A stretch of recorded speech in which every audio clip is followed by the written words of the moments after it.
para isso, só para essas memórias constrangedoras. Que estavam muito divertidas.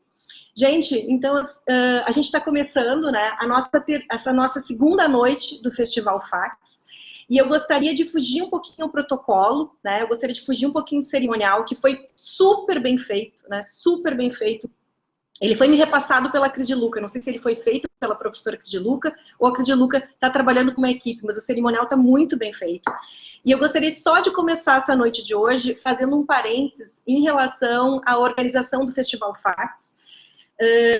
Nas suas edições anteriores, eu participei do festival, participei, né, da organização do Prêmio Rinza mais ativamente. Esse ano, porque eu estava envolvida em outras questões, né, estava, enfim, dedicada a outras questões também ligadas à instituição, eu não consegui colaborar muito, não consegui ajudar muito.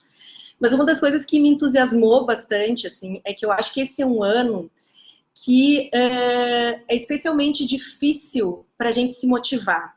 E eu acho que esse era um ano que a gente tinha muitas desculpas para que as coisas talvez não fossem exatamente perfeitas, ou que as coisas de alguma forma encolhessem, né, ou que as coisas dessem uma murchada. E esse ano, um ano, né, com todas as suas peculiaridades, com todas as suas adversidades, era um ano que a gente ficou um pouquinho mais tolerante a que as coisas talvez não, né, tivessem probleminhas, assim. E eu tô muito feliz, assim, né? Eu sou quase convidada do Festival Fax, eu sou quase espectadora do Festival Fax, assim como vocês. Como eu já falei, eu não participei ativamente da organização, mas quando eu fui ver o que era o Festival Fax 2020, assim, me deu um misto de orgulho dos meus colegas e uma motivação, assim, de final de ano. Eu vou endereçar essa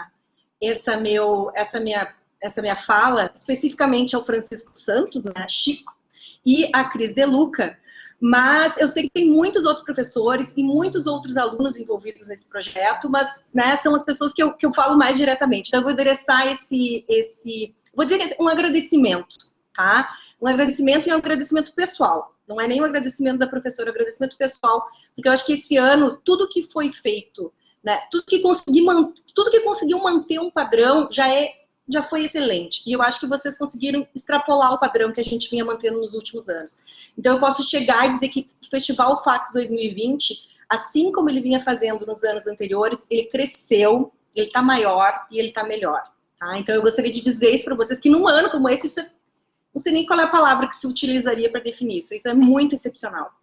E para isso, tu precisa de muita motivação. E o meu agradecimento, na verdade, é por essa motivação no final do ano, né? Que a gente já está lá se arrastando para chegar, né, no final do ano, e vocês deram esse sopro ainda de motivação agora. Então, meus parabéns a todos os envolvidos, mas em especial ao Francisco Santos e a Cris de Luca, que eu sei que estavam ali, né, pegando junto. Então, voltando ao cerimonial muito bem feito, que me foi entregue, não sei quem fez, mas muito bem feito esse cerimonial. Eu gostaria de começar a noite dando as boas-vindas a todos os alunos, né, que estão aqui presentes, a todos os professores. Esse é o nosso segundo dia de festival, né, que tem um tema também maravilhoso, que é do caos ao cosmos. Também ouvi falar que foi uma ideia do prof. Francisco Santos. E nessa edição do festival, um pouco diferente das demais, né, estamos trazendo uma nova visão do caos que vivemos nesse ano de 2020. Espero que ao final dessa semana vocês possam ver o caos como uma força potente para experimentar e entender novos contextos e vislumbrar oportunidades. Hoje, a gente tem uma profissional aqui que veio falar com a gente justamente sobre isso, né? Justamente sobre esses momentos de reinvenção, justamente sobre esses momentos de crise e sobre esses momentos em que as coisas estão saindo dos seus lugares e encontrando novos lugares. Mais especificamente, esse caos, né, ou essa crise, ou essa mudança, a nossa convidada de hoje vai falar da perspectiva do mercado de trabalho. Então, a nossa convidada, né, é a Priscila Tescaro, comunicóloga, formada em jornalismo, com MBA em marketing e especialista em profissões do futuro. E nos fará pensar sobre os caminhos para os profissionais da comunicação durante e após a pandemia. Eu queria dar as boas-vindas à Priscila, dizer que eu já conversei, né, a gente já conversou previamente, a gente, né, inclusive adorei a conversa, fiquei mais ansiosa ainda, já estava ansiosa pelo tema, quando conheci a Priscila, fiquei mais ansiosa para ouvi-la ainda essa noite. E eu gostaria de explicar para vocês como que a gente organizou essa noite de hoje, né? Então, eu e a Priscila tem uma fala que vai durar, de abertura, que vai durar em torno de 40 minutos, né? E depois dessa fala, a gente vai abrir para perguntas. Aqueles que se sentirem com vontade de enviar as perguntas, eu vou ficar com um olho na Priscila e com um olho no chat e vou organizando essas perguntas aqui do lado. Também gostaria de avisar que ao final desta palestra, a gente vai disponibilizar aqui no chat o link para as horas complementares. Esse é um Google Form que só pode ser preenchido por aqueles alunos que não têm aula durante essa noite, né, que ganharão, então, as horas complementares respectivas a esta palestra. Eu acho que a Priscila já está como apresentadora.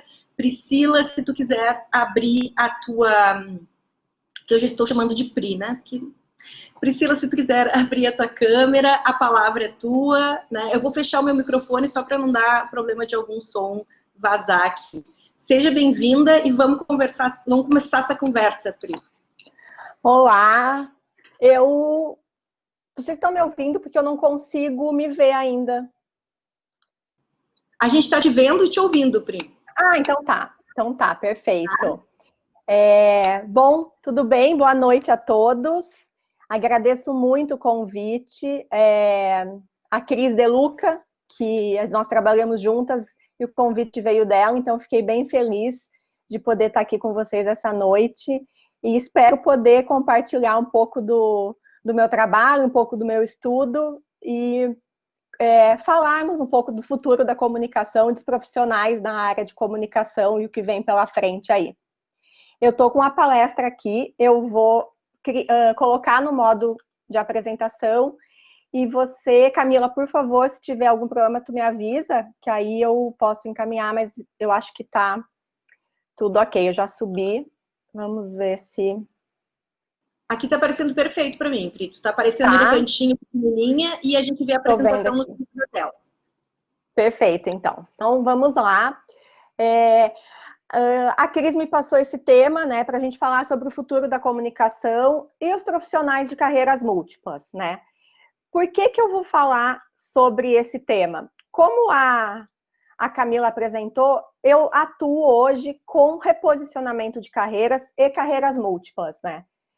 Como que eu cheguei até aqui? Eu sou jornalista por formação, tenho esse currículo aí que brilhantemente a Camila colocou, mas mais do que isso, eu sou uma pessoa apaixonada por ouvir e conhecer histórias de profissionais. Então, a minha habilidade na área de comunicação me conduziu para uma carreira que não existe. E é um pouco disso que a gente vai conversar aqui, né? Diante de tantas transformações no mercado de trabalho, a gente se depara com, na minha opinião, a beleza de poder criar uma carreira que ainda não existe, mas que está alinhada com quem você é, com aquilo que você acredita, né? Então, eu fui buscar ferramentas e fui buscar formações para poder olhar para essa área de transformação, para essas transformações e poder contribuir com outros profissionais, né? E eu faço isso por meio da comunicação, das minhas habilidades de jornalista, que é isso também que eu vou falar um pouquinho para vocês, nas nossas habilidades, que elas não são apenas as técnicas que a gente adquire ao longo da faculdade, dos demais cursos. A gente também desenvolve as habilidades comportamentais e que cada vez mais elas são importantes e fazem a diferença, onde a automação vai ocupar cada vez mais espaço. Eu trago aqui uma reflexão para vocês. Todo esse conteúdo que eu apresento aqui para vocês, se vocês depois quiserem, eu disponibilizo, ele foi construído com base no relatório do Fórum Econômico Mundial sobre o futuro do trabalho. É um relatório que eles divulgam de 2 em 2 anos. A primeira edição foi em 2016, depois 2018, e esse ano eles lançaram a de 2020 em janeiro, quando ocorre o fórum, mas agora eles fizeram uma atualização. Então, esses dados são de outubro de 2020, que é o período pós-pandemia. E essa frase é uma das frases que ilustram o início do relatório, que diz que o futuro do trabalho já chegou para a grande maioria dos profissionais do conhecimento, né? E o que são esses profissionais do conhecimento? Somos nós, as pessoas que não lidam mais que não utilizam mais a sua força física como moeda de troca, né, para um trabalho. Quando a Revolução Industrial aconteceu, os trabalhadores eram contratados pela sua força física, né? A parte intelectual não era valorizada, eram poucas pessoas que detinham esse conhecimento. E nessa era que a gente vive, que começou por volta dos anos 60 para cá, o profissional do conhecimento está cada vez mais valorizado. Essa transformação, ela tinha uma previsão, né? Essa mudança de trabalho, de foco de trabalho para os profissionais do conhecimento, ela tinha uma previsão de acontecer ao longo dos próximos 5 anos. Mas a pandemia antecipou muitas tendências. E tudo que estava previsto para a próxima década, até 2030, está cada vez mais rápido, né? Cada vez mais rápido, porque a gente vive num mundo VUCA. Eu imagino que vocês possam já ter ouvido essa expressão, né? Ela, em inglês, é VUCA, em português é VICA, volátil, incerto, complexo e ambíguo, né? Por que é isso? A gente vive nesse mundo aceleradíssimo, cada vez mais, tudo é urgente, tudo é para ontem, e as transformações, elas não duram mais como antigamente, né? Tem estudos que apontam que um ciclo de trabalho dura em média 10 anos e que cada vez vai diminuir mais, né? Então você imagina uma pessoa que tem uma carreira, uma vida profissional de 40 anos, porque a gente também está vivendo mais, viver na mesma carreira durante esse período já não é mais possível, nem se ela quiser. Não é possível porque o mundo não permite mais isso, né? Eu sempre comento com os meus clientes, com as pessoas, nos meus conteúdos, que eu não sou mais a mesma pessoa quando eu tinha 17 anos e prestei vestibular, né? Então, da mesma forma que o mundo está se transformando, eu, enquanto profissional, também estou. Então, eu, pessoa física, acompanho essas transformações e esse mundo VUCA, né? E ele é muito incerto também. Em janeiro, a gente nunca imaginou que passaríamos quase 10, 11 meses até agora dentro de casa, numa pandemia, e mudando o trabalho, mudando a rotina de trabalho de uma forma absurda, né? Um dia estávamos na rua trabalhando, no dia seguinte todo mundo em casa, entendendo como é que funcionava home office, escolas precisando adaptar sua forma de ensino para EAD, ou seja, é incerto, né? De uma hora para outra o mundo parou, né? E ele é complexo, porque nada é tão fácil como antigamente, a gente está sempre com 1000 questionamentos, a gente está sempre com várias demandas diferentes, ou seja, é preciso estar o tempo todo atualizado para saber lidar com essas diferenças que a gente vive. E a gente não tem só uma resposta certa, né? Já passou também do tempo onde só tinha um caminho, só tinha uma forma de seguir, uma forma de trabalhar. Hoje em dia tem várias possibilidades, hoje em dia tudo é possível. E cada vez mais esse mundo VUCA vai estar presente na nossa vida. Então, a gente saber como lidar com as diferenças, a gente ter adaptabilidade, resiliência e entender que essas transformações, elas precisam fazer parte da nossa vida profissional, essa pessoa vai conseguir se destacar e se manter mais tempo no mercado, seja em uma empresa ou tendo várias carreiras, né? Então, esse é um cenário que é importante a gente ter em mente e levar para o restante da vida e sempre perceber quais são as atualizações, porque cada vez mais elas vão acontecer. Como eu falei, essa apresentação aqui foi baseada nesse relatório do Fórum Econômico e eles trouxeram um dado que 85 milhões de funções poderão ser substituídas por robôs, né, por automação, até 2025. E talvez você aí do outro lado esteja perguntando, se questionando que isso não vai acontecer comigo porque eu sou da área de comunicação, jornalista, publicitário ou RP, e as empresas precisam de mim enquanto cabeça criativa, né? Mas não é mais assim. Já existem protótipos de robôs que fazem o que um jornalista faz, que é escrever texto. Assim como já existe implantado programas que constroem os documentos dos advogados, aqueles documentos que são padrão e que os advogados apresentam no fórum para determinados temas. Então, quer dizer, a inteligência artificial, ela já existe. O robô não consegue ter a mesma empatia que eu tenho, o robô não consegue ser criativo como eu sou, mas o robô consegue fazer atividades repetitivas e que são mais baratas para o empregador do que uma pessoa humana, né? A gente aqui no Brasil tem aquela carga tributária muito grande. Então, imagina que um robô pode construir um texto, e eu não estou colocando aqui a qualidade, não estou trazendo essa questão da qualidade, eu estou trazendo a reflexão de o quanto a gente precisa se reinventar para não ser engolido pela automação. Isso em qualquer área, né? Então, aqui, nesse dado, eles não apontam uma área específica ou uma profissão específica. É de uma forma geral, 85 milhões de pessoas podem perder o seu emprego para a automação. Esse dado, ele estava na casa dos 65 milhões até janeiro desse ano. Mas houve um boom de transformação digital. As empresas precisaram se atualizar por conta da pandemia e migrar muito para o digital, né? E o que acontece? Em paralelo aos 85 milhões, tem um alívio aí, né? 97 milhões de outras vagas podem surgir. Então, a gente tem um superávit aí de 85 para 97, são 13 milhões, né? 13 milhões de vagas que a mais do que aquelas que vão acabar. E o que acontece com essas vagas?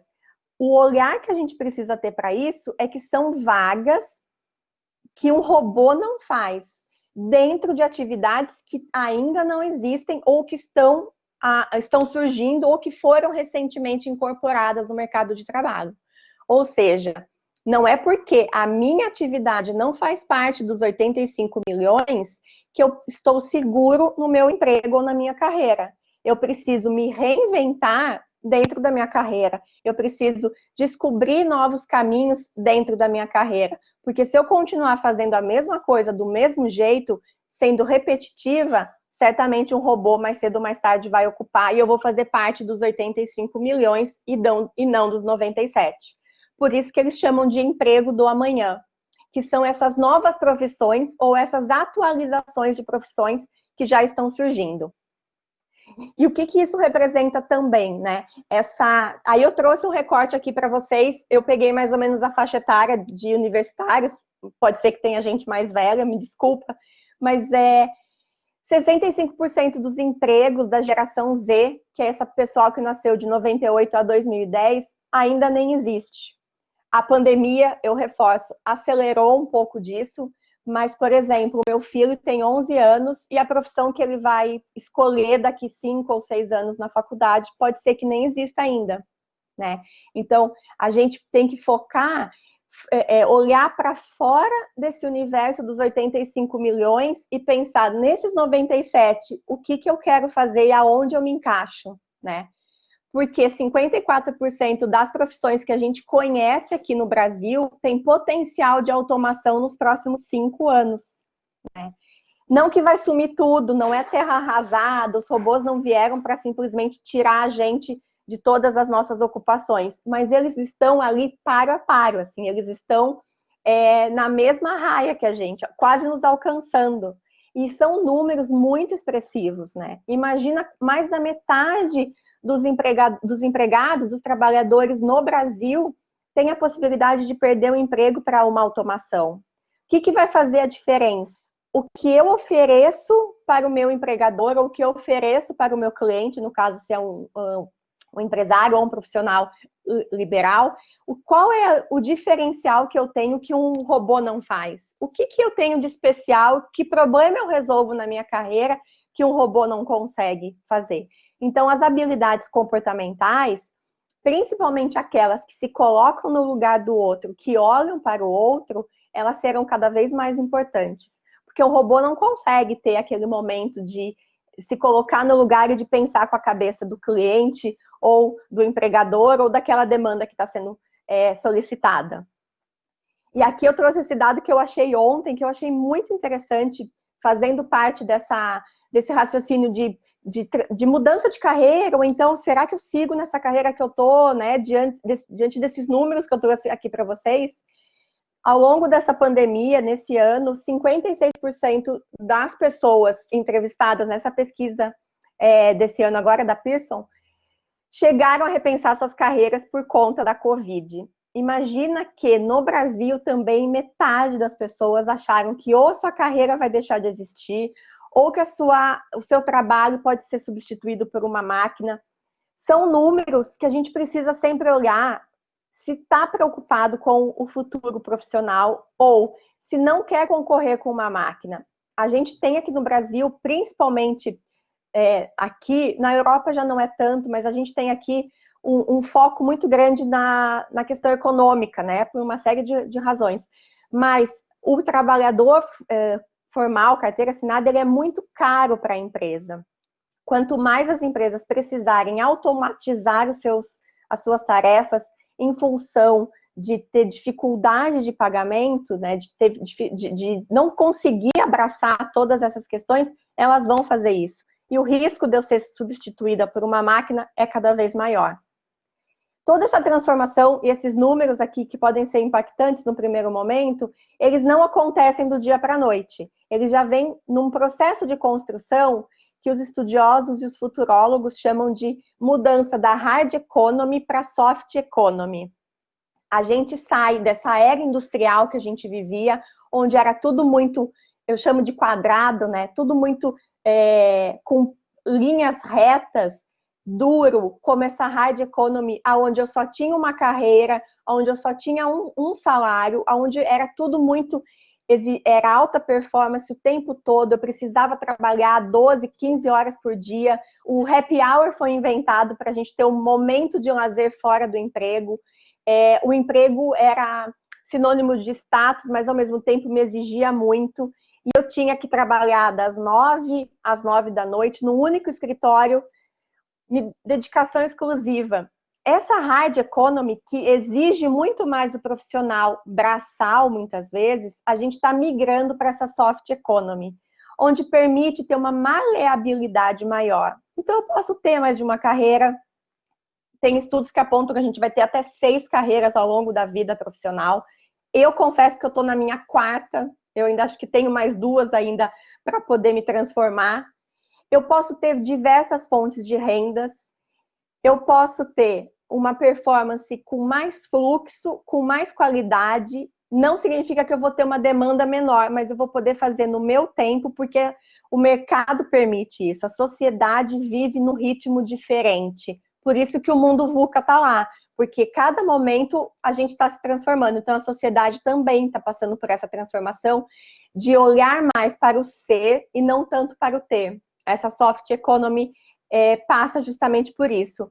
E a questão dos offices, né, do me-office, a pandemia comprovou isso, né, eu posso trabalhar de qualquer lugar porque eu não preciso mais da produtividade, eu preciso da entrega, né, quer dizer, eu não preciso do horário, eu preciso da produtividade e da entrega. Então, o meu empregador não precisa mais me ver uma vez que ele sabe que eu estou entregando.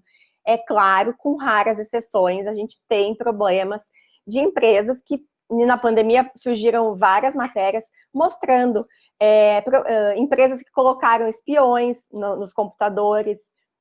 O banco JP Morgan, ele anunciou que os funcionários deveriam voltar ao trabalho nos Estados Unidos em junho, no auge da pandemia lá deles, porque eles apontaram que não estavam produzindo como antes e houve uma epidemia, um surto de Covid no escritório deles, então eles fizeram uma revisão dessas políticas, ou seja, não estar presente no meu espaço físico não significa que eu sou mais produtivo, que eu sou melhor profissional. Pelo contrário, muitas vezes eu trabalhar de qualquer lugar onde eu esteja, com a cabeça mais leve, eu consigo entregar mais. Então, esses 4 componentes, existem mais, mas esses 4 componentes da Soft Economy, eles fazem parte da nossa realidade de comunicação, principalmente, né? A gente consegue ter mais trabalhos por jobs, né? Então, a gente consegue pegar projetos, e essa é uma tendência. Então, a gente já conhece um pouco desse mercado de trabalhar por projetos, de trabalhos temporários, sem restrição geográfica, e essa gig economy. Esses 3 pontos iniciais, a gente já conhece um pouquinho, a gente ou já trabalhou dessa forma. Esses dias eu encontrei uma reportagem dizendo que tem uma agência daqui do Rio Grande do Sul, não vou lembrar o nome, que estava contratando profissionais de qualquer lugar do Brasil. O que isso significa? Que a agência agrega valor aos seus clientes, ao trabalho que ela oferece pela diversidade, né? Então, a diversidade ela não fica restrito ao homem, mulher, às crenças, ao gênero, a nada. A diversidade ela amplia os horizontes, né? E quando eu amplio os horizontes e trago novos olhares para a minha empresa, para a minha agência de comunicação, para o meu trabalho como repórter, eu faço a diferença porque eu estou ampliando essas possibilidades do que está acontecendo fora do meu mundinho, né? Se antes a internet já possibilitava isso, esses novos formatos de trabalho estão cada vez mais fortalecendo, elas estão mostrando que é possível isso. E aí, aqui eu destaco a gig economy, que é um termo que está sendo usado lá fora, que a gente está trazendo para cá agora nos últimos 2 anos, que é uma economia, ela não a gente tem que tomar cuidado com a questão da precarização do trabalho, tá? Então, muitas vezes utilizam esse termo da gig economy para falar de profissionais como os motoristas de aplicativos, como os entregadores, como essas pessoas que têm um segundo trabalho. Na verdade, a gig economy é voltado para aquelas pessoas que têm uma habilidade, que têm uma técnica e querem aproveitar o seu tempo livre para colocá-lo em funcionamento. Então, esse termo surgiu para os aposentados. Em Londres, isso é muito forte, porque a pessoa se aposenta com uma idade de 50 anos, 60 anos, e ela vai viver até os 90, até os 80. E ela quer se manter ocupada, né, mentalmente ocupada, mas ela quer incrementar a renda. Então, ela entra nesse modelo de trabalho, que é por jobs ou temporários, mas aproveitando o seu conhecimento. Eu não estou precarizando a minha hora de trabalho, porque eu preciso ganhar dinheiro de uma forma absurda. Pelo contrário, eu estou utilizando aquilo que eu sei fazer melhor para oferecer isso para uma necessidade do mercado. Então, isso é importante a gente ficar de olho, porque ela vai cada vez mais aumentar a sua presença no mercado de trabalho, e na área de comunicação, às vezes a gente pode ser explorado, né, pelas empresas. Então tem que tomar cuidado com isso para que não se torne o PJ, né? Eu trabalhei em agência, eu sei que não fique o PJ porque eu vou te pagar mais, porque eu não vou te contratar. Então não é isso, é você aproveitar o que tu sabe, aproveitar as tuas habilidades para, ou muitas vezes, criar uma carreira nova, né? E não ser explorado. Falando português bem claro.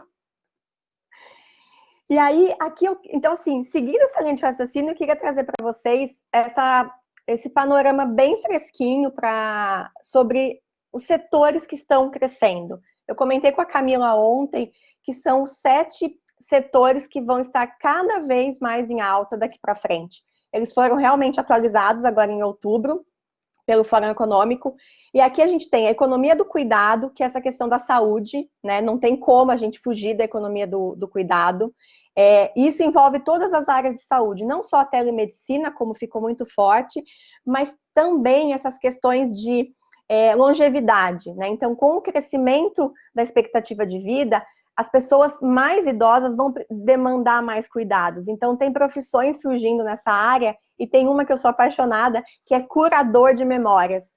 As pessoas que vão ficando mais velhas, elas vão ficando muitas vezes esquecidas, uma série de doenças, enfim. Essa pessoa, esse curador de memórias, ele vem para contar uma história, essa história dessa vida da pessoa, e a pessoa ter essa memória, essa lembrança ao longo dos anos, enquanto ela viver, né? Então, eu acho isso tão poético, mas ao mesmo tempo de um valor absurdo, né? Porque imagina a diferença que tu vai fazer na vida de uma pessoa quando você conta aquela história que ela pode estar esquecendo.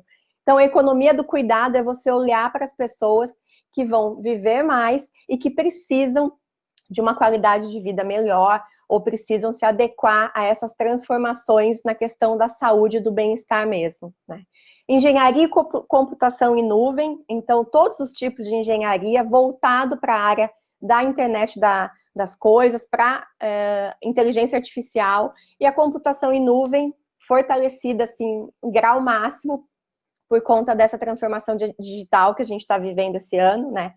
Marketing de vendas e conteúdo, isso eu destaquei para vocês, depois eu vou falar um pouquinho de algumas profissões, de algumas tarefas, algumas atividades, carreiras que vocês podem ficar de olho, mas o marketing está em terceiro lugar, ele vai estar cada vez mais valorizado, porque a gente precisa não só vender coisas, não só vender produtos e serviços, mas a gente precisa entender o que o consumidor quer, né? Então, o pessoal de jornalismo pode olhar para a produção de conteúdo, e que também é uma narração, né? Eu vou ter uma história para contar. Então, eu não estou simplesmente empurrando nada para os meus consumidores, eu estou entendendo o que tem por trás daquele produto, serviço, e contando essa história para agregar algo naquela vida. Inteligência artificial e dados também, porque a gente hoje em dia está tudo conectado, a inteligência artificial faz parte da nossa vida cada vez mais. A economia surge aqui, economia verde, né? Surge aqui em qualquer área que você possa imaginar que a sustentabilidade vai ser essencial. Então, desde a arquitetura, e a gente tem áreas da arquitetura que estão se especializando em sustentabilidade. Tem uma linha que é a arquitetura biofílica, que está chegando aqui no Brasil também, então que une a questão da sustentabilidade com o bem-estar das pessoas, de uma forma que antes não era pensado para cá. A parte da engenharia também voltada para a economia verde, então a sustentabilidade dessas gerações mais novas, não a minha, que eu sou da geração dos anos 70, mas essa geração mais nova que valoriza muito isso, vai ter espaço cada vez maior. Então, vocês podem até pensar num segmento do jornalismo voltado para a economia verde, que é algo novo. Então, é uma carreira que não existe, vocês podem criar, né? Pessoas e cultura é a valorização do ser humano, né, da pessoa dentro das organizações, principalmente. Então, com tantos robôs lidando com a gente, trabalhando com a gente, ter alguém que cuide da pessoa, olhar para aquele funcionário de uma forma que ele não seja mais um número também, porque a gente precisa entender que o gerenciamento de pessoas faz parte da vida das organizações. Então, e uma das habilidades é essa, o saber fazer esse gerenciamento de pessoas, de recursos humanos, é importante também. E aqui, por último, gerente de projetos especializados. E aí pode ser que não tenha muita explicação para isso. Como a gente vai trabalhar por projetos, e eu posso trabalhar aqui com uma equipe em Porto Alegre, São Paulo, no Canadá, na Inglaterra e na Índia, eu preciso de alguém que faça essa conexão e que comande isso. Então, tem que ser pessoa que esteja ou ligada a essa área onde o projeto está sendo criado, ou alguém que tenha esse controle da empresa, que tenha uma visão sistemática ali do todo, né? Então, o gerente de projeto é uma função que ela é mais não é operacional, ela é mais do dia a dia, do detalhe e do cuidado para fazer as coisas acontecerem.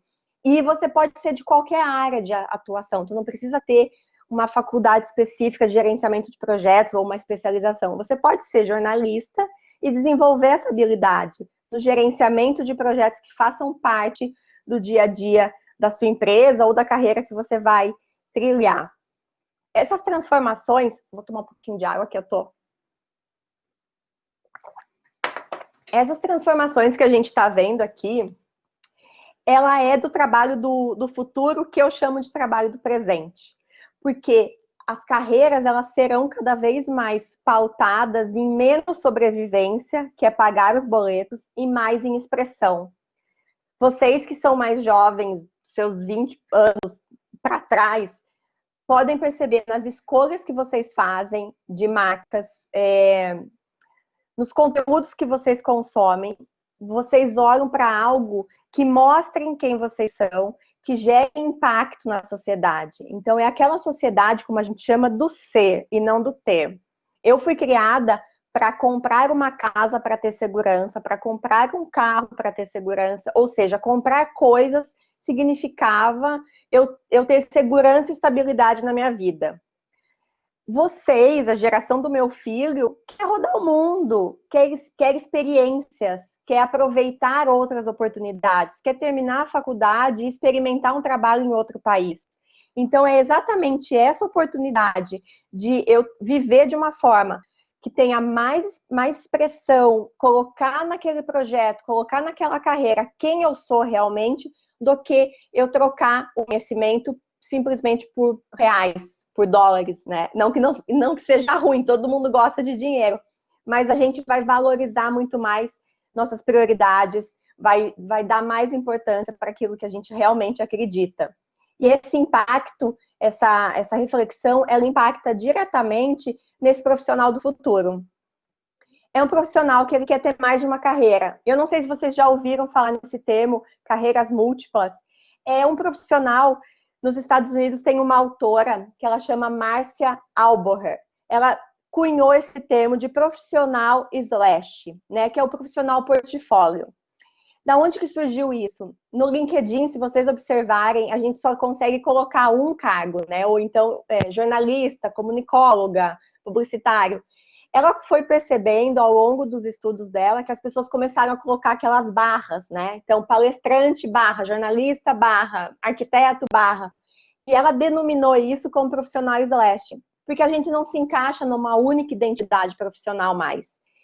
A gente gosta de tanta coisa, a gente tem tantos interesses, que ter uma única carreira durante 40 ou 50 anos, eu particularmente acho enfadonho, não é o que eu quero para mim, não é o que eu desejo para o meu filho, não é o que eu vejo que a sociedade está caminhando, né? Então, pensar que a sua vida profissional ela vai trilhar esse caminho de ter mais de uma carreira, ao mesmo tempo ou não, é muito importante, porque a tendência é que isso fique cada vez mais fortalecido, né? O profissional do futuro quer uma carreira com propósito e significado. A gente quer transformar o mundo, né? A gente quer fazer a diferença. Então, eu quero que o meu trabalho, a minha carreira tenha um impacto na sociedade, que eu faça, que eu entregue algo que faça sentido, que gere valor para todo mundo. Eu quero criar minha própria carreira, mas eu quero que essa minha carreira esteja alinhada com os meus valores, né? A gente, muitas vezes, acaba assumindo trabalhos ou pelo dinheiro, e eu volto a falar que todo mundo gosta de dinheiro, eu também gosto de dinheiro, mas muitas vezes a gente assume um emprego, um trabalho pelo status ou pelo dinheiro e passa um ano inteiro se lamentando, passa um tempo todo se lamentando porque não faz sentido, porque não é o que eu acredito, porque eu sofro quando eu entro no escritório e saio, né? Então, a gente está cada vez mais buscando esse trabalho que esteja alinhado com quem eu sou de verdade.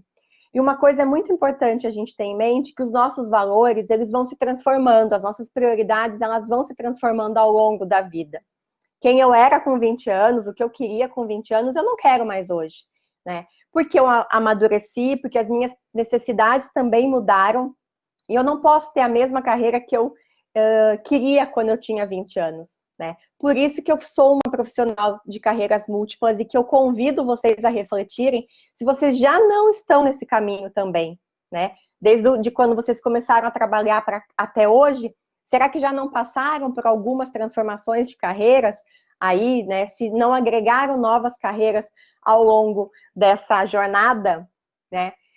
As carreiras, elas não são mais lineares. Eu não sei se vocês lembram, ou talvez o pessoal mais antigo lembre, as carreiras, elas eram no formato de escadinha, né? Nossa vida profissional era no formato de escadinha. Então, eu entrava como assistente júnior, depois eu era assistente, depois eu era analista, depois eu era sênior. Hoje em dia, não. Eu não sou mais isso. As carreiras, e na área de comunicação é cada vez mais forte essa realidade. As carreiras, elas fazem sobe e desce. Por isso que eu falo lá que a hard economy, ela era quadrada e a soft economy, ela é um movimento, né? Ela tem um sobe, ela tem um desce. Quando eu mudei de carreira, eu caí, mas eu não caí da forma ruim, eu mudei porque eu queria me reinventar, eu queria me transformar, então é óbvio que eu não mantive o mesmo status que eu tinha antes, porque os ciclos de trabalho, eles estão cada vez menores, né? A gente vai ter até 6 carreiras ao longo da vida e é preciso se reinventar. O profissional que ficar com os pés fincados naquela ideia de sempre, do início de carreira, ele vai ser atropelado, né? Ele já ficou ultrapassado, ele já não serve para mais nenhuma organização, para nenhuma carreira, e porque também, como eu disse, as nossas prioridades e interesses, elas vão se transformando.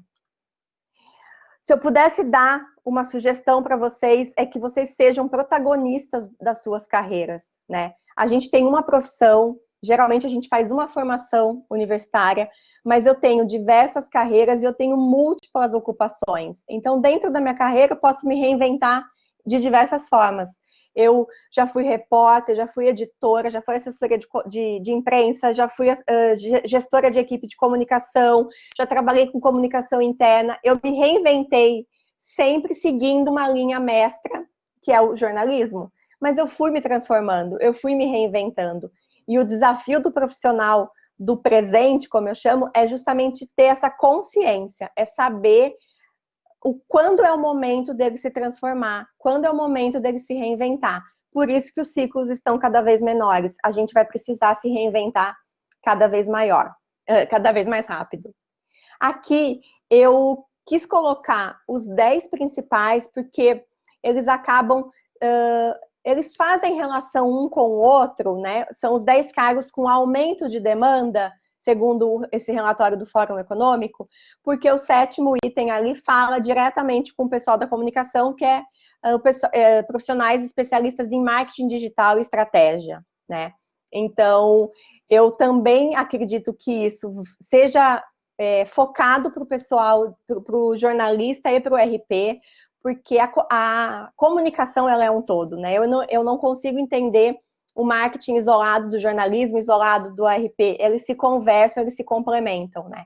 Então, aqui, quem tiver esse olhar para o marketing digital e para estratégias de comunicação, tá entre os top 10 aí do relatório de cargos que vão aumentar nos próximos até 2025. E esses dados são do Brasil, tá? Eu separei os dados daqui para a gente entender o mercado nacional.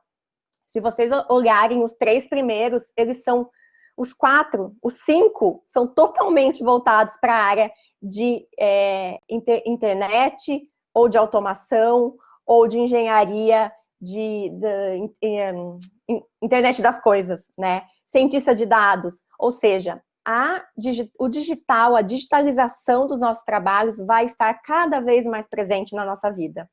As empresas que não aproveitaram a pandemia de uma forma positiva para poder entender como levar o seu negócio para o digital, ficaram para trás, né? Perderam esse time. E o profissional também. Eu gosto muito de olhar para a carreira como se fosse uma empresa. Se a gente planeja a empresa, por que eu não vou planejar a minha carreira, né? Quais são os objetivos que eu quero ter para a minha carreira? Então, quando eu olho para essa relação dos 10 cargos, que terão um aumento de demanda, eu preciso, a leitura que eu tenho que fazer é o que eu preciso desenvolver se eu quiser ocupar alguma dessas atividades, né? Bom, dá para a gente ver de cara que eu preciso investir em conhecimento na área do digital. E aí, aonde dentro do digital eu me encaixo? E aí eu vou pesquisar aquilo que faz sentido para mim. Na mesma linha, eu tenho agora aqui um recorte dos 10 cargos com redução de demanda. E, de novo, se vocês olharem, são profissões, né, são carreiras que são completamente substituídas por robôs, né? Imagina escriturários de contabilidade, uma pessoa que faz folha de pagamento, um programa de computador faz isso em 10 minutos com um custo 1000% a menos, né? Escriturários de entrada de dados, só você programar o computador, programar aquela máquina para a forma do dado que você quer que seja feito, o cruzamento, como que você espera aquela leitura, o robô vai fazer muito mais rápido, né?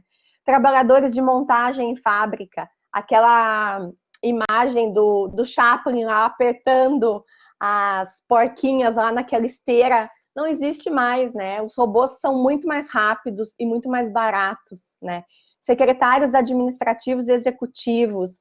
De novo, a automação veio aí, a inteligência artificial, quando a gente pega o celular para falar com o banco, quanto tempo a gente leva para conseguir falar com uma pessoa do outro lado, né? Quando a gente liga para reclamar da net, quanto tempo a gente leva para conseguir falar com um atendente, né? Então, tudo isso são atividades da inteligência artificial que já fazem parte do nosso dia a dia, mas às vezes a gente não se dá conta, a gente acha que é tão distante, né? Que a inteligência artificial é uma coisa robótica, assim, absurda, mas ela já está no nosso dia a dia, né?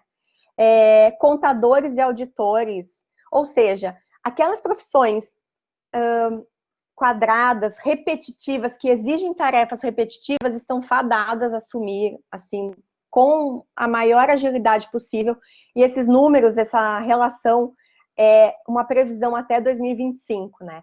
E a gente está falando de 2025, que é logo ali, gente, não é uma coisa... A gente piscou o olho, 2020 acabou, né?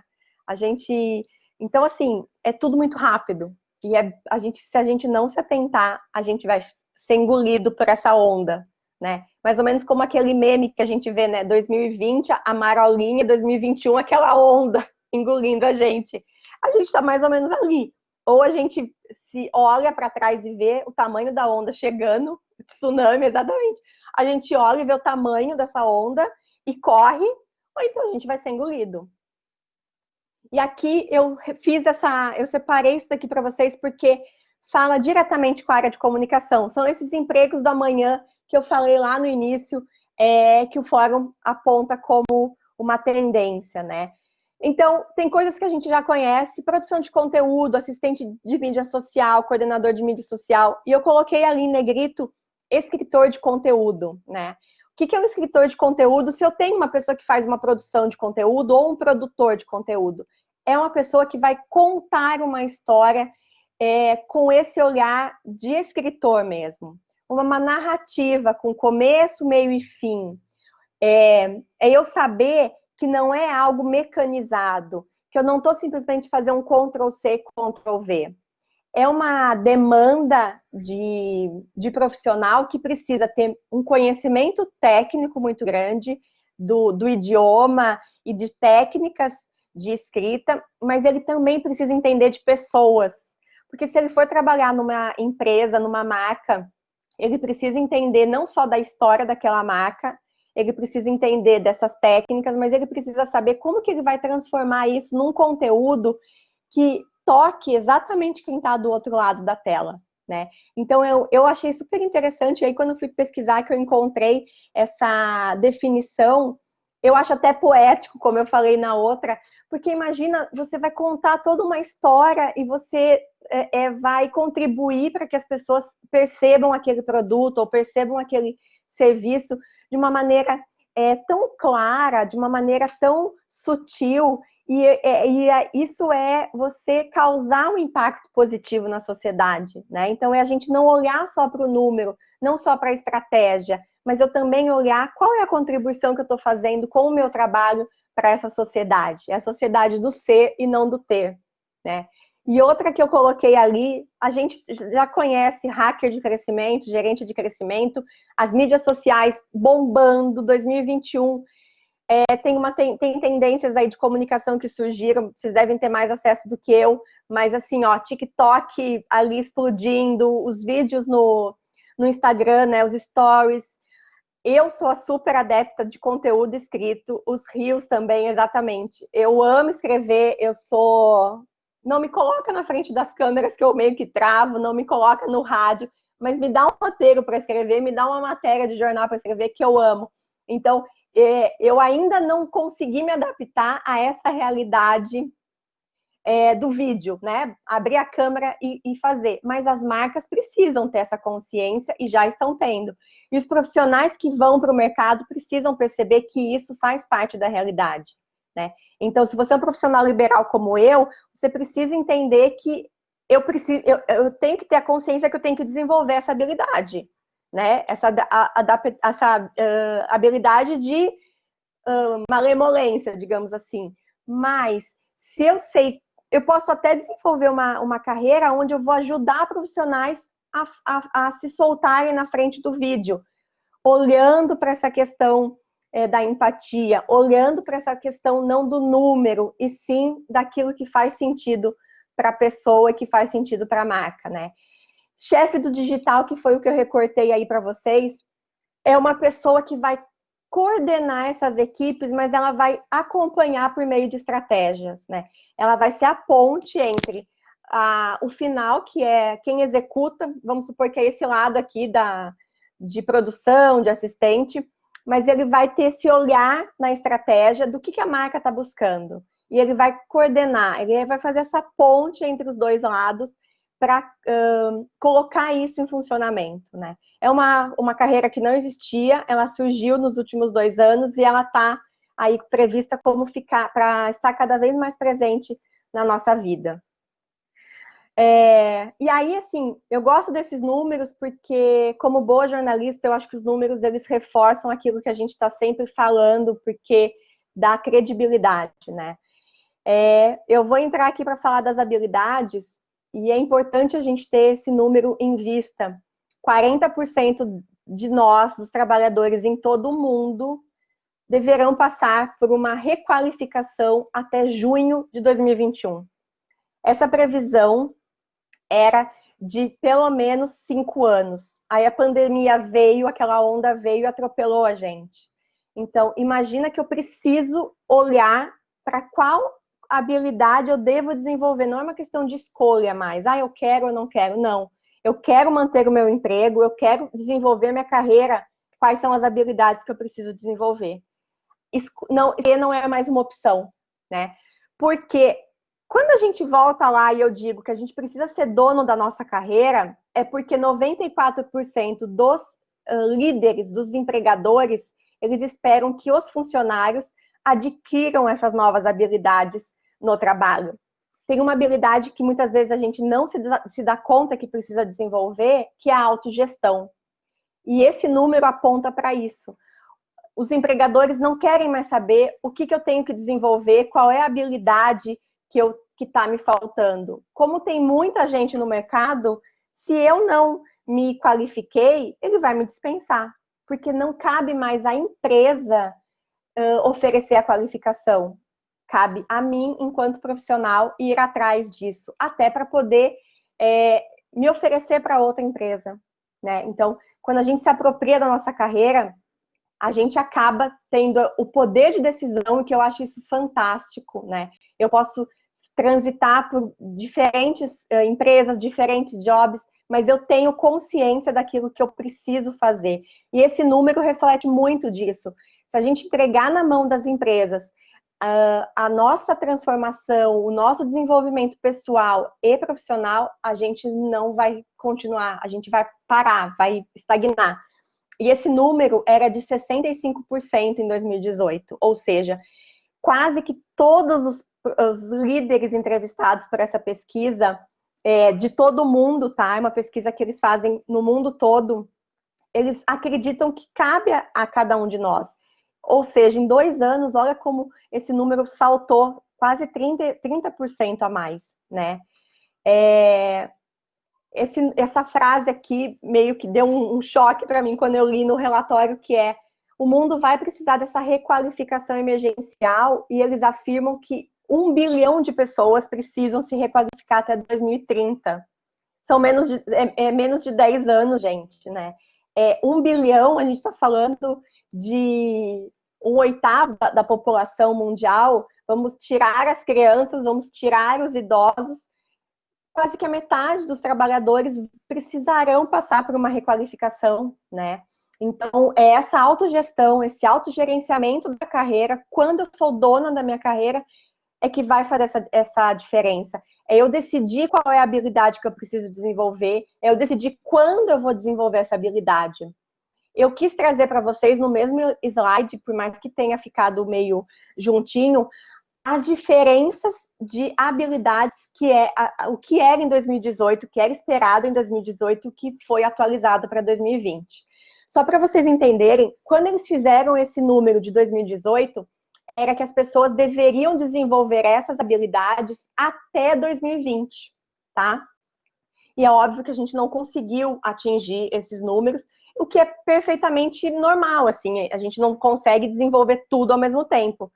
Mas se a gente olhar que a primeira era o pensamento crítico em 2018, ou seja, hoje em 2020 esperava que um profissional tivesse pensamento crítico, fosse o top das habilidades. Hoje eu preciso ter um pensamento analítico e de inovação, porque eu preciso inovar diante de um mundo que está trancado em casa há quase um ano. Eu preciso pensar em estratégias de produtos, de serviços, para que eu possa incluir nessa nova realidade que eu vivo hoje, que a sociedade no mundo todo vive, né? Quando o segundo item em 2018 era a criatividade, esse ano é aprendizagem ativa e estratégias de aprendizagem.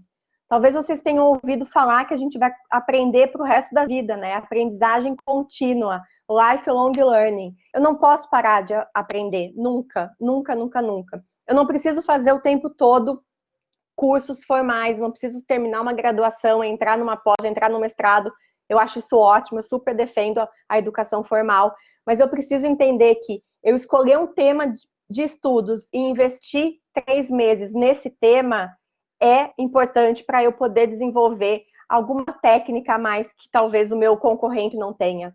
Então, é essa aprendizagem ativa que depende de mim e não depende da empresa, nessa autogestão que eu faço da minha carreira, é o segundo item dessas habilidades.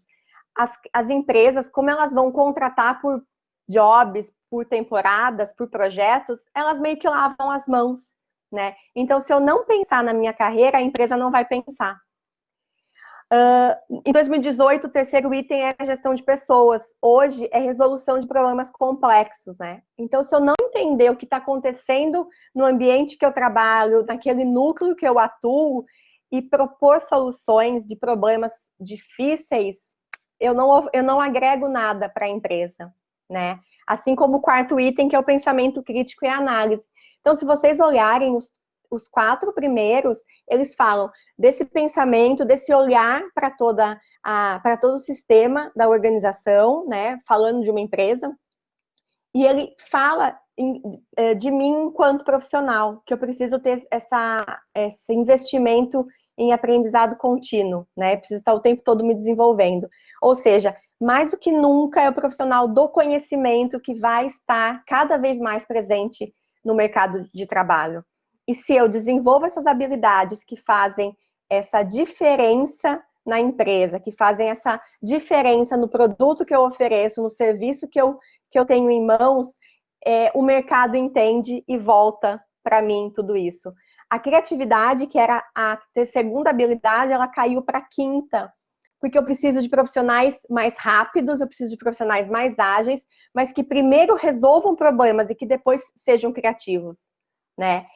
A realidade em 2018 era outra, né? Talvez essas habilidades de 2020, elas fossem diferentes se a gente não estivesse passando por essa pandemia, né?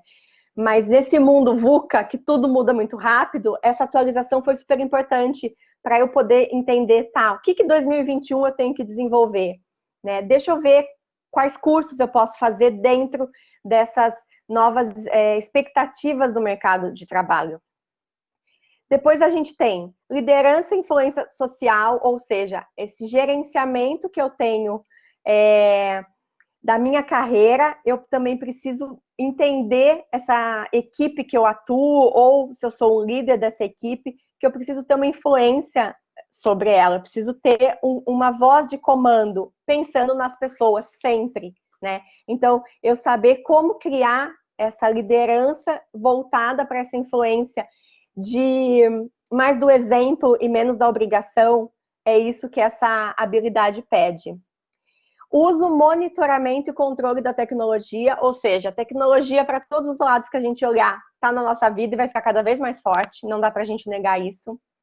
Design e programação de tecnologia, resiliência, tolerância ao estresse e flexibilidade.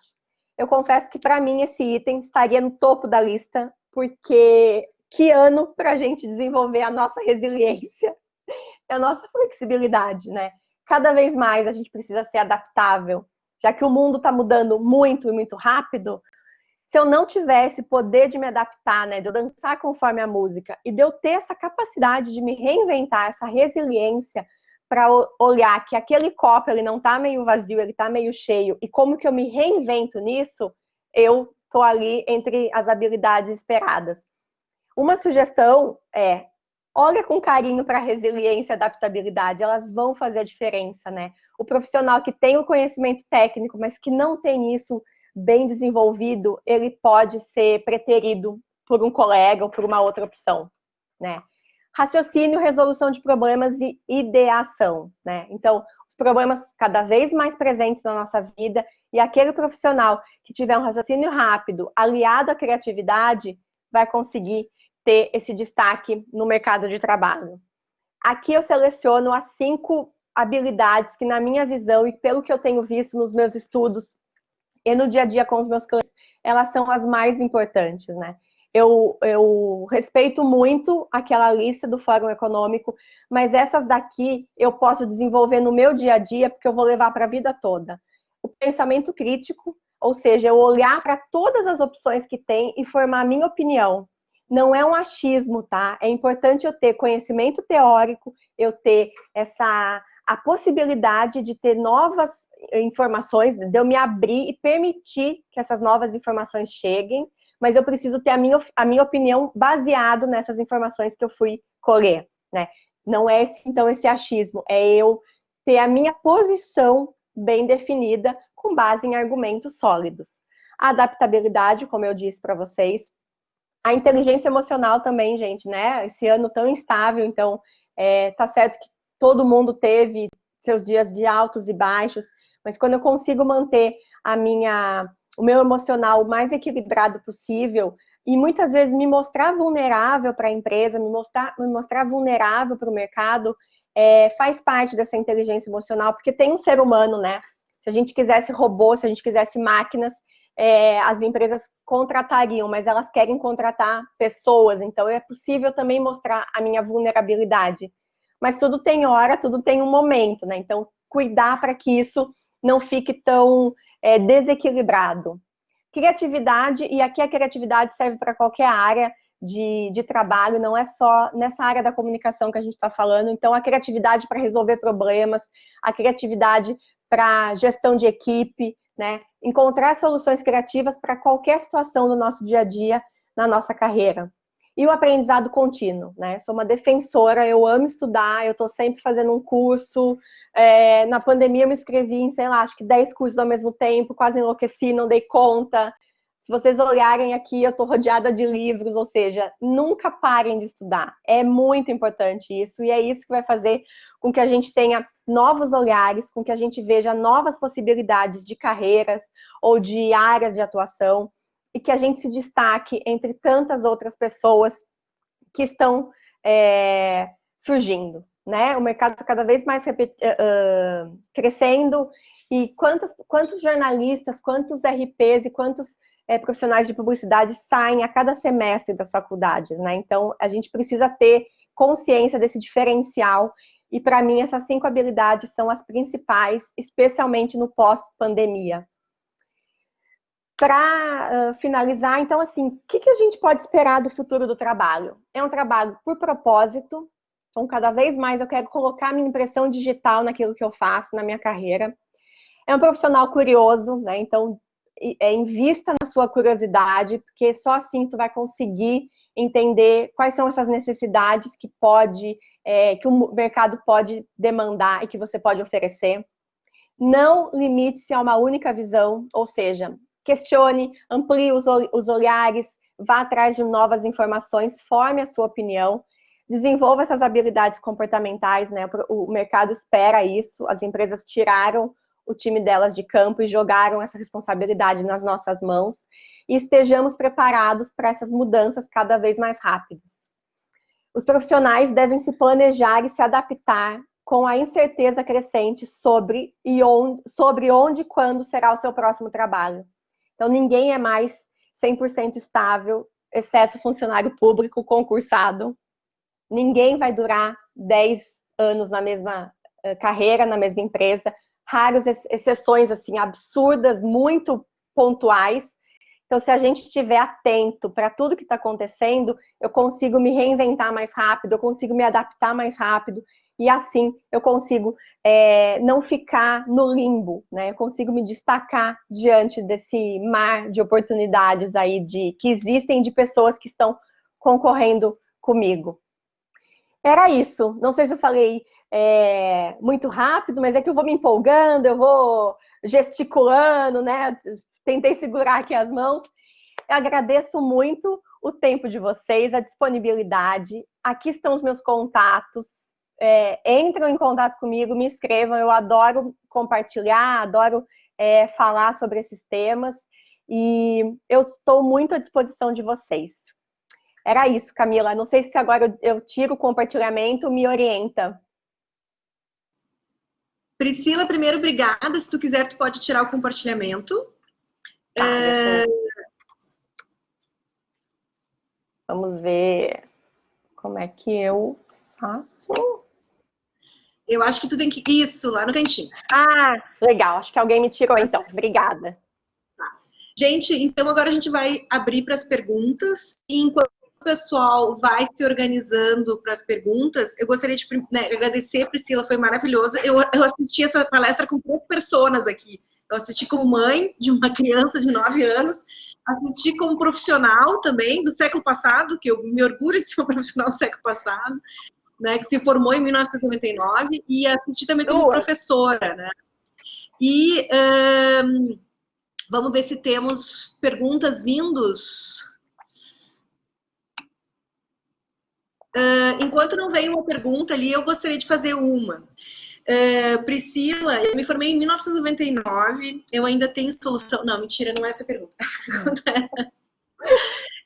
Eu me formei em 99. Tem solução, tem solução. Tem solução. E eu, inclusive, eu mantenho, assim, as minhas amizades, obviamente, são da minha idade e são da mesma área, assim, as minhas melhores amigas são as minhas colegas de faculdade até hoje. Minhas ex-colegas de faculdade. E eu percebo que para a nossa geração, para a geração X, essa transição foi muito mais difícil, assim. Eu me formei quando, lá no interior, a gente estava começando a falar sobre inteligência emocional. A gente recém estava falando, porque, né, eu acho que o inteligência emocional do Goleman é de 95, 96, por aí. Eu entrei na faculdade em 96, e a gente estava recém começando a falar dessa importância, né, de uma inteligência comportamental, de uma inteligência emocional, e eu me formei ainda sem entender isso direito, embora se comentasse, ainda não era uma questão concreta e palpável, né? E, ao mesmo tempo, e eu fui entender isso, né, essa ideia dos soft skills, eu fui entendendo isso ao longo do meu desenvolvimento profissional, eu fui, entendi o que estavam se falando lá e tal. E agora novas coisas aparecem, né? E aí novas coisas nos dizem assim, a gente tem que se preparar para algo que ainda não existe. Eu fui num festival de inovação em São Paulo uns 2 anos atrás e eu voltei absolutamente chocada, assim. E chocada, eu não sei se foi chocada ou aterrorizada. E eu falei, gente, como é que eu vou fazer tudo isso? Como é que eu vou... E a minha preocupação maior hoje como docente é que eu acho que às vezes a gente se coloca numa situação seguinte. A gente, por exemplo, essa questão que tu falou sobre autogestão, né? Sobre essa coisa de continuar sempre aprendendo, né? Isso exige autonomia do aluno.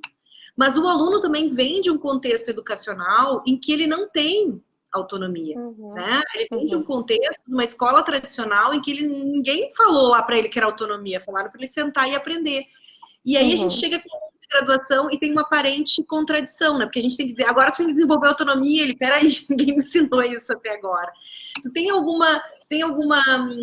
comentário para fazer sobre isso? Assim, como é que a gente desenvolve a autonomia em alunos? Primeiro que, assim, a gente sabe que o modelo tradicional das escolas, ele está fadado a morrer, né? E a pandemia veio e mostrou isso de uma forma muito rápida, né? Então, as crianças, os adolescentes estão cada vez mais percebendo isso. A pandemia veio e deu na nossa cara dizendo, realmente, tem que fazer a diferença. Tem que se autogerir, tem que ter esse olhar. Mas isso não vai acontecer do dia para a noite, né? São 2 ou 3 gerações, ou seja, a gente que tem filhos agora, a gente já está provocando isso nessas crianças. Eles já estão crescendo com um novo olhar. Então, quando eles forem para a próxima geração, eles já vão criar esses filhos, né? Essa próxima geração com esse olhar mesmo de, tá, agora aqui tu te gerencia, que já não é problema meu. Essa dificuldade que tu coloca dessa transição da escola para graduação, ela também acontece da graduação para o mercado de trabalho, né? Porque os profissionais esperam que as empresas conduzam, agora tu faz isso, é diferente de tu ensinar a tarefa. Eu saí da faculdade pronta para escrever um texto, mas eu fiquei esperando o meu editor dizer com quem eu tinha que falar, quem eram as fontes, como é que eu fazia, porque eu não aprendi isso na faculdade, porque eu também não aprendi isso em casa, porque eu também não aprendi isso na escola, né? Então, o que eu acho que a gente tem de vantagem agora é esse olhar para que, assim, ó, agora tu tem que aprender que essa habilidade tu precisa desenvolver, de autogestão. Ou seja, a gente não é um desconhecido mais, não é um tiro no escuro, assim, e eu vou levar um tempo para poder identificar que isso é uma necessidade. Não, eu estou dizendo, o mundo está dizendo, o mercado de trabalho está dizendo que eu preciso ter essa autogestão, né? Então, essa consciência que antes não existia e que a gente aprendia na marra, hoje em dia ela já existe. Mas ainda é um processo que vai passar por um processo longo, assim, é uma transformação que quem já tem essa consciência sai na frente. Obrigada, Priscila. Temos muitas perguntas, muitas perguntas. Aqui que legal! Da Priscila também, tem uma pergunta da Priscila Scherer, que pergunta, Pri, parabéns pela palestra, eu queria saber como hoje um profissional de carreiras múltiplas é visto no mercado. Tu acha que os recrutadores já têm essa visualização, né? Principalmente quando essas transformações são de universos bastante diferentes? Sim, tem 2 tipos de carreiras, né? A gente pode ser carreiras múltiplas ao mesmo tempo, né? Simultaneamente, ou eu começar a encerrar um ciclo, começar a encerrar o próximo, né? Quando eu atuo em 2 atividades ao mesmo tempo, geralmente uma complementa a outra. Então, uma dentista que é instrutora de yoga, ou seja, ela tem essa visão da yoga como um ser integral e ela aplica isso no dia a dia dela como profissional da odontologia. Pegando um exemplo de uma empresa, tá? Um jornalista que é, sei lá, psicólogo, né? Eu fiz uma faculdade de psicologia, depois eu fiz faculdade de jornalismo. Eu consigo entender da área de psicologia e eu consigo colocar essas habilidades dentro da minha produção de conteúdo para uma área específica.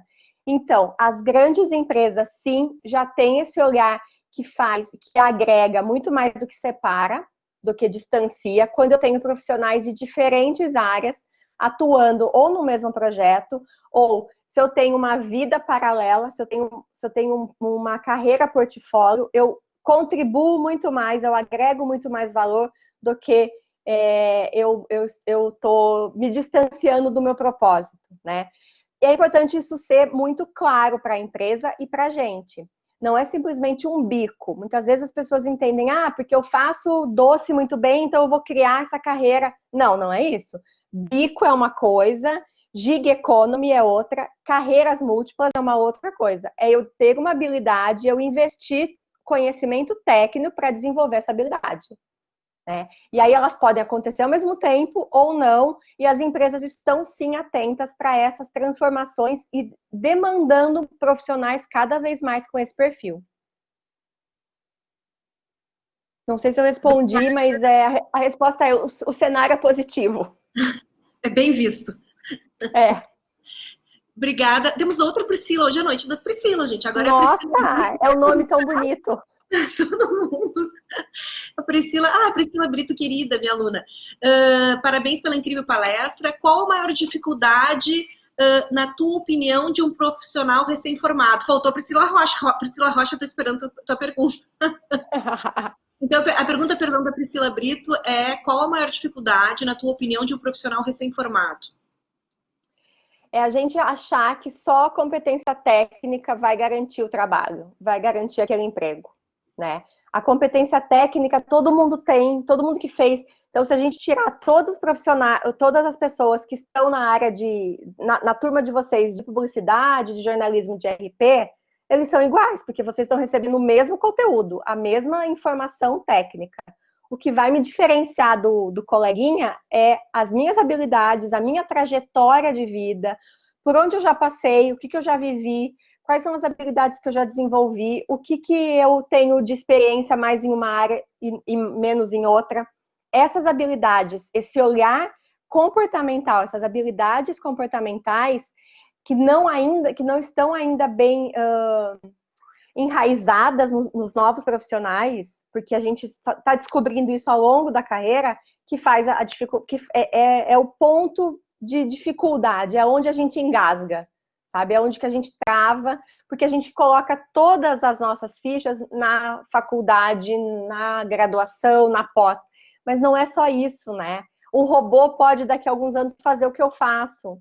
Né? Mas esse olho no olho aqui que eu tenho com os meus clientes, com os meus alunos, com o meu parceiro de trabalho, isso ninguém consegue ter, e o meu é diferente do outro. Né? Então, olhar para essas habilidades comportamentais é muito importante. Obrigada, Priscila. A Ana Paula Severa Vieira também fez uma pergunta. Já que o mercado de trabalho irá mudar, que teremos que ter mais autonomia, como nós, futuros profissionais da comunicação, podemos valorizar nossa mão de obra, além da busca por novas habilidades e conhecimentos? Bom, desenvolvimento de habilidades fundamental. Você estar atento, se adiantar no que o mercado está pedindo. Então, esse relatório, por exemplo, do Fórum Econômico, ele traz um panorama sensacional do que esperar do mercado de trabalho nos próximos 5 anos. Né? Então, é uma leitura, óbvio que ninguém precisa ler o relatório, tem quase 200 páginas, mas o que eu quero dizer é, esteja atento ao que está acontecendo fora do seu universo, né? Expanda o olhar para além da publicidade, além do jornalismo e do RP. Preste atenção em novas atividades que estão surgindo. Quem imaginaria que em algum momento um profissional poderia se transformar num curador de memórias? Eu não tenho nenhuma faculdade de curador de memórias. Qualquer pessoa pode ser curador de memórias. Eu preciso criar um método, por exemplo. Eu preciso, e é uma coisa que eu penso em fazer, uma carreira que eu penso em desenvolver, que eu acho isso maravilhoso. Porque eu não preciso ter um conhecimento técnico para aquilo. Eu tenho que ter um conhecimento de talvez escrita, eu posso ter um conhecimento de olhar para o outro, de inteligência emocional. Então, são esse olhar para o que está acontecendo no mercado, essas transformações que vão contribuir para que eu possa se destacar, né, para que eu me destaque nesse mercado e que eu possa não ser engolido por aquela onda, né, para que eu possa sim, publicitário já não dá mais, né, eu vou acabar disputando com todo mundo que sai do mercado, então a mão de obra acaba ficando muito barata, o jornalista, eu nem sei quanto está o piso do jornalista hoje, mas deve ser muito baixo, né, então assim, o que eu posso fazer além disso? Quais as outras áreas dentro do jornalismo que eu posso atuar? Né? Então, é não ficar restrito com aquilo que a gente vê no dia a dia. O que está por trás disso? É esse olhar que vai fazer a diferença. Obrigada. Agora sim, a pergunta da Priscila Rocha, para completar. Nossa Senhora, que lindo esse nome. A palestra está incrível. Uma dica para trabalharmos com um propósito. Ai, Priscila, vou te dizer que todo mundo diz que a gente tem um único propósito, mas a gente não tem, né? Assim como as prioridades, os valores e as necessidades, elas mudam. Eu não acredito que eu nasci só para escrever textos, como eu já pensei um dia. Eu sei escrever texto muito bem, eu gosto de escrever, eu me dedico a isso, eu estudo para isso, mas eu tenho um propósito de ouvir as pessoas e de contar as histórias delas. Eu tenho o propósito de entender o que elas desejam para a carreira delas e de pegar todo o meu conhecimento e transformar isso em possibilidades de carreiras, né? Então, assim, o meu propósito, ele passa por várias áreas do meu conhecimento, do meu interesse. O que eu te sugiro é que não pense que tu não tem nenhum propósito ou que tu precisa caminhar anos e anos buscando um único propósito. Olha para aquilo que você faz muito bem ou para aquilo que as pessoas dizem que você faz com uma facilidade, né? Então, a Priscila cozinha tão bem que ela poderia fazer isso para ganhar dinheiro. Pode ser que tu faça isso, mas às vezes você faz com tanto amor, com tanto carinho, porque o teu propósito é muito mais unir as pessoas em volta de uma mesa do que ganhar dinheiro com aquilo, né? Então é muito mais um olhar de autoconhecimento, daquilo que faz sentido para você, da forma como você quer impactar o mundo, do que algo que já vem pronto, do que algo que alguém mostra pra gente, o teu propósito é esse. Não, a gente vai descobrindo e cada vez que passa, assim, cada reflexão que eu faço é uma pecinha que eu vou construindo, sabe? E eu vejo que as pessoas também passam por isso, né? De uma construção de propósito ao longo da vida. Obrigada. Vamos ver a nossa próxima pergunta aqui, do Vinícius Sanfelice, meu aluno também. Eu gostaria de saber quais os perigos dessa flexibilização dos trabalhos que vem acontecendo. Porque pode acontecer de algumas empresas utilizarem esse discurso da inovação de empregos para não oficializar um trabalhador como empregado formal e também não pagar salários fixos. Inclusive, na manhã de hoje, né, na aula, Vinícius, a gente discutiu um pouco isso, assim, as contrariedades, às vezes, de umas empresas que se apresentam como muito inovadoras e tal, mas, né, não são muito, enfim, pecam em outros aspectos sociais, de impacto social ou de sustentabilidade. Como não cair nessa armadilha, assim, como talvez, acho que é isso que o Vinícius talvez esteja perguntando, assim, como identificar aquilo que realmente é uma, algo profissional. É um grande desafio que a gente tem realmente. Eu entendo a preocupação do Vinícius, é uma preocupação que os estudiosos do mercado de trabalho também têm, porque tu acaba ficando à mercê de quem tem o dinheiro, né? De quem vai te contratar. E é muito mais fácil você aceitar situações porque você precisa daquele emprego do que você ter um poder para barganhar, né? Quando a gente sabe quais são os nossos valores e a gente é um profissional com muita capacidade, muito capacitado, eu consigo me posicionar melhor.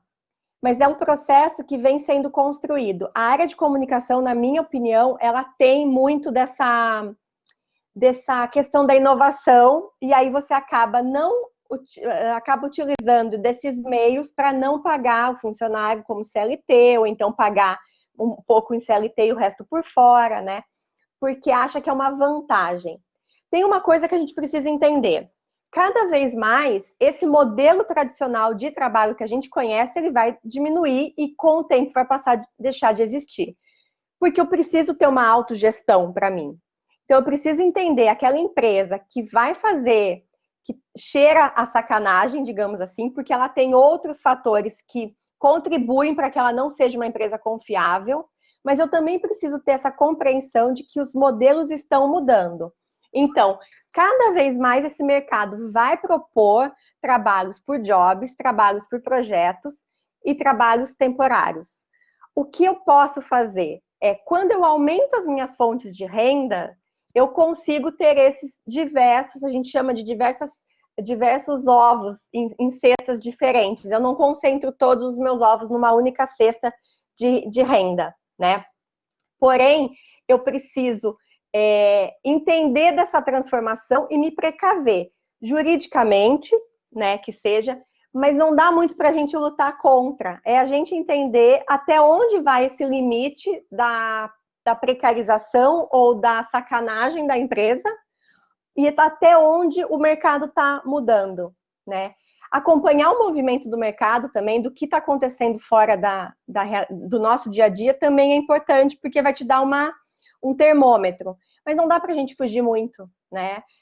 Isso já vem acontecendo fora do Brasil. O O Uber surgiu dessa forma, né? E aí eu também não vou entrar na questão da precarização, que eu acho que isso é a parte, mas se você observar, é o modelo de trabalho do futuro, né? É a gente ter essa autogestão e a empresa contratar essa autogestão por um projeto, por um tempo determinado.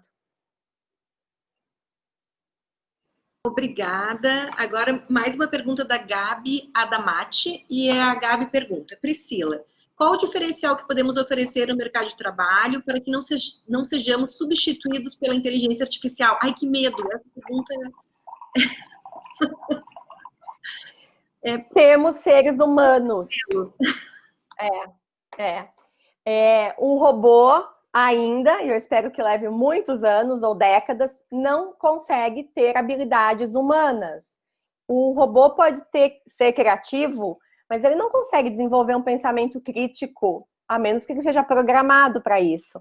Um robô não é adaptável, não desenvolve a resiliência, um robô não faz gestão de pessoas, né? Então, quando eu sou humano, quando eu deixo aflorar as minhas vulnerabilidades, mas também aquilo que eu sou, que me faz de carne e osso, sentimentos, eu consigo fazer uma gestão de equipe, eu consigo me colocar no outro, no lugar do outro, eu não serei engolida pelos robôs. A automação vai levar muito mais tempo para chegar até mim.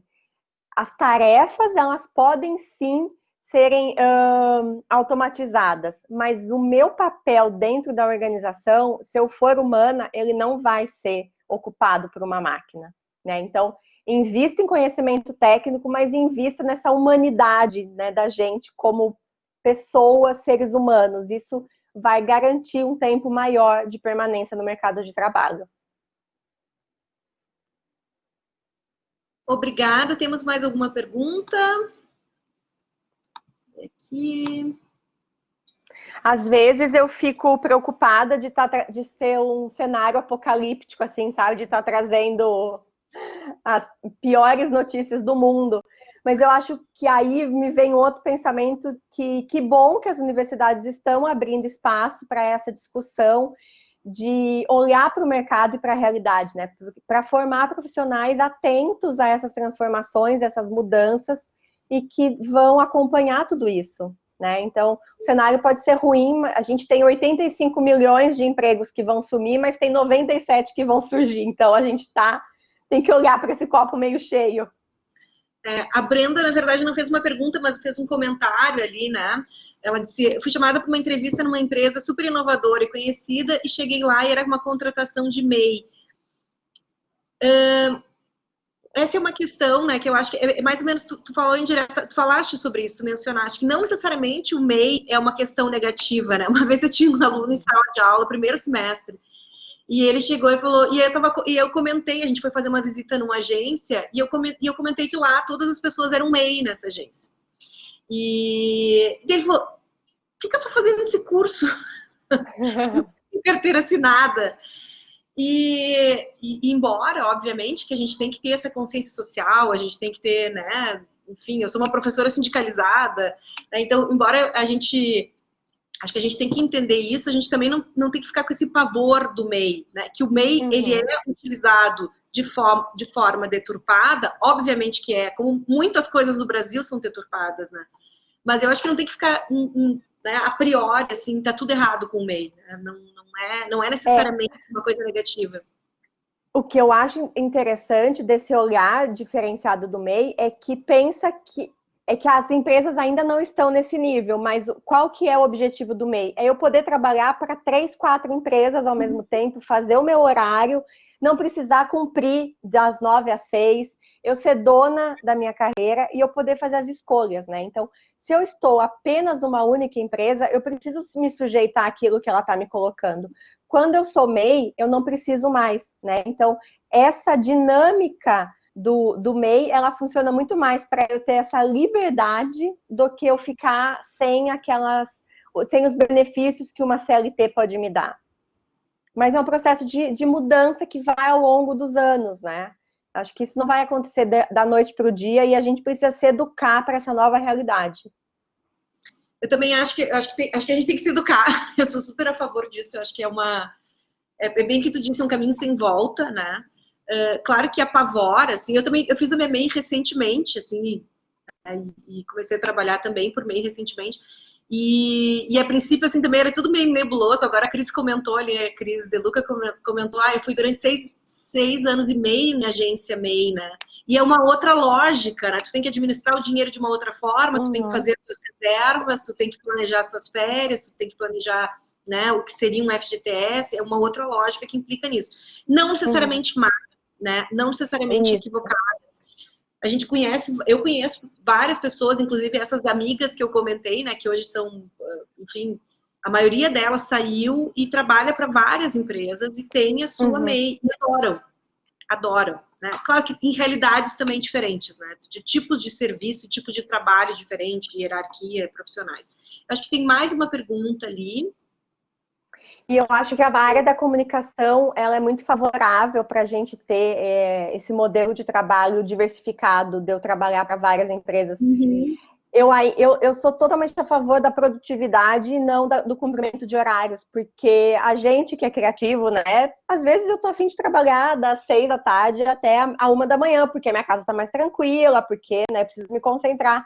Então, quando a gente cumpre o horário, a gente fica muito amarrado naquela expectativa do empregador, né? E a MEI te permite isso, eu trabalhar da onde eu quiser, na hora que eu quiser. Não é romântico isso, mas é uma realidade que a gente pode usar a nosso favor.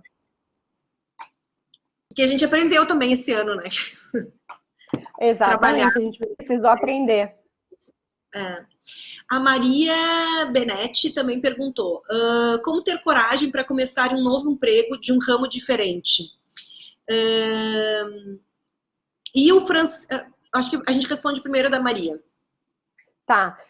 A gente vai sempre ter medo, a gente tem medo do que os outros vão falar, do que os outros vão pensar, a gente tem medo achando que vai ter que começar tudo do zero, vou ter que, tirando exceções que tu precisa fazer uma formação, mas a sua bagagem você leva para onde for, para a carreira que for, sua trajetória de vida. Então, assim, o medo vai existir, ele faz parte da nossa vida, a gente precisa ter a certeza de que aquele caminho é o que a gente quer, né? Então, é bom fazer um planejamento, é bom ter o acompanhamento de alguém para tomar as decisões iniciais, mas esse medo, ele até impulsiona, né? Tá, eu sei, eu acredito que eu quero isso, agora eu vou lá e vou experimentar. Eu não defendo que as pessoas acordem um dia querendo ter uma nova identidade profissional, aí peçam demissão e comecem na nova identidade no dia seguinte. Pelo amor de Deus. Mas a gente começar a entender qual é essa nova identidade que a gente quer, como que eu posso me cercar dos melhores conhecimentos, e aí vai chegar um dia que tu vai fazer a migração de uma carreira para outra. Mas a gente não começa nada do zero, a gente sempre aproveita, a gente recicla, né? E esse medo do julgamento, ele faz parte da nossa vida, a gente tem que saber controlar e minimizá-lo. Mas vale a pena, vale muito a pena. Gente, para nossa última pergunta da noite, eu vou perguntar se o professor Francisco Santos não quer abrir o seu microfone e fazer essa pergunta pessoalmente, porque a pergunta é muito elaborada. Chico, pergunta aí, Chico. Câmbio. Então, a pergunta é, vocês já ouviram falar do sentido aranha, do Homem-Aranha? Que é quando ele consegue perceber que tem algum perigo próximo, assim, ele dá uma... Opa! Né? Veio o meu sentido aranha. Aí eu queria perguntar eu escrevi isso, inclusive. Qual o sentido aranha que podemos desenvolver quando se vai buscar vaga de emprego? O que devemos observar quando não é amor, mas é cilada? Olha, se eu pudesse responder com uma questão só, quais são os meus valores, se eles estão alinhados com aquilo que eu vou fazer, com aquela atividade, com aquela tarefa. Esses dias eu postei no meu Instagram que não é a remuneração financeira que vai trazer a felicidade, que eu já mudei de emprego por status, eu já mudei de emprego por dinheiro, e eu nunca fui realizada em situações assim, né? Então, até anotei, eu vou pesquisar esse sentido aranha que a gente pode ter, será que aquela pulguinha atrás da orelha de isso daqui não tá me cheirando bem porque eu não concordo 100% com isso, eu não faria desse jeito. Para mim, um valor muito caro é a liberdade, essa flexibilidade, né? Eu construí a minha vida nos últimos anos baseado nisso.